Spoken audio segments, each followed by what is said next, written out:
Hi friends, welcome to my channel happy vibes. Sri Krishna పరమాత్ముని ఆశీస్సులతో భగవద్గీత పఠనంలో ఈరోజు 10వ రోజుకు మీ అందరికీ హృదయపూర్వక స్వాగతం. మన గర్భంలో ఉన్న బిడ్డ కోసం మంచి ఆలోచనలు, మంచి సంస్కారాలు, మంచి విలువలు పెంపొందించాలనే ఉద్దేశంతో ప్రతిరోజు ఒక శ్లోకాన్ని చదువుకుంటూ దాని అర్థాన్ని మన జీవితానికి అన్వయించుకుంటున్నాం. భగవద్గీత అనేది కేవలం ఒక మత గ్రంథం మాత్రమే కాదు. జీవితాన్ని ఎలా అర్థం చేసుకోవాలి, సమస్యలను ఎలా ఎదుర్కోవాలి, మనస్సును ఎలా బలంగా ఉంచుకోవాలి అనే విషయాలను నేర్పించే గొప్ప జీవన మార్గదర్శిని. ఈ శ్లోకంలో దుర్యోధనుడు తన సైన్యాన్ని ఉద్దేశించి మాట్లాడుతున్నాడు. మన సైన్యానికి భీష్మ పితామహుడు రక్షణగా ఉన్నారు. అందుకే మన బలం అపారమైనది. మీరు అందరూ మీ స్థానంలో నిలబడి ముందుగా భీష్ముడిని రక్షించండి అని చెప్తున్నాడు. ఇక్కడ మనం గమనించాల్సిన విషయం ఏమిటంటే, దుర్యోధనుడు తన సైన్యంలో ఉన్న ప్రతి యోధుడి కంటే ఒక మహానుభావుడి విలువలను ఎక్కువగా గుర్తిస్తున్నాడు. ఎందుకంటే ఒక బలమైన నాయకుడు ఉంటే మొత్తం సైన్యానికి ధైర్యం వస్తుందని అతనికి తెలుసు. ఈ శ్లోకం మన జీవితానికి ఎంతో దగ్గరగా ఉంటుంది. మన జీవితంలో కూడా కొంతమంది మనకు భీష్ముడిలా ఉంటారు.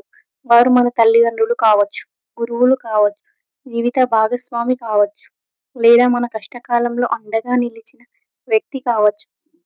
మన జీవితంలో ఎత్తుకు ఎదిగినప్పుడు చాలాసార్లు మన విజయాలను మాత్రమే గుర్తుంచుకుంటాం. కానీ ఆ విజయానికి పునాది వేసిన వ్యక్తులను మర్చిపోతాం. ఈ శ్లోకం అలాంటి వారిని గౌరవించమని, వారి విలువలను గుర్తించమని మనకి గుర్తు చేస్తుంది. ఇంకో గొప్ప సందేశం కూడా ఇందులో దాగి ఉంది. మన జీవితంలో మన నిజమైన బలం బయట ఉండదు. అది మనలోనే ఉంటుంది. మన ఆత్మవిశ్వాసం, మన మంచి ఆలోచనలు, మన నిజాయితీ, మన ధైర్యం, మన కుటుంబం మీద ఉన్న ప్రేమ, ఇవే మన అసలైన బలం. ఈ విలువలను కాపాడుకుంటే ఎలాంటి కష్టమైన ధైర్యంగా ఎదుర్కోగలం.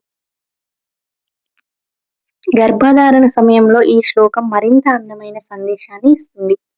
ఒక గర్భిణికి మందులు మాత్రమే కాదు, ప్రేమ కూడా అవసరం.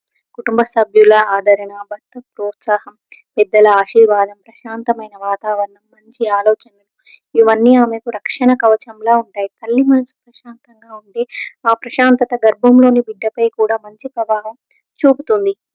అందుకే ప్రతిరోజు భగవద్గీత చదవడం, మంచి మాటలు వినడం, సానుకూలంగా ఆలోచించడం అనేవి తల్లికి కాదు, బిడ్డ భవిష్యత్తుకు ఒక గొప్ప బహుమతి. ఈ రోజు శ్లోకం మనకు చెప్పే గొప్ప పాఠం ఒకటి. మన జీవితంలో మనకు అండగా నిలిచిన మంచి మనుషులను ఎప్పటికీ మర్చిపోవద్దు. మన విలువలను కాపాడుకోండి. నిజమైన బలం బయట కాదు, మన ఆలోచనలో, మన సంస్కారాల్లో, మన మంచితనంలో ఉంటుంది. ఈ వీడియో మీకు నచ్చితే లైక్ చేయండి.